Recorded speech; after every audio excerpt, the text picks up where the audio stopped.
Nakita mo yung bubong na yan, mga putas-putas. Yan, nabutas.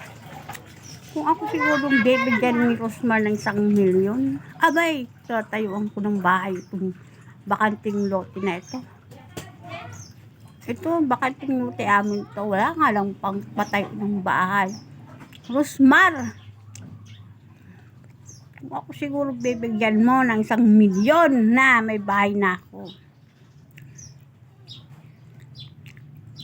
Sabi yan. Okay. Wala na kaming bahay, Rosmar. Oo. Yan si Diwata. Kaya nang bumili ng bahay yan.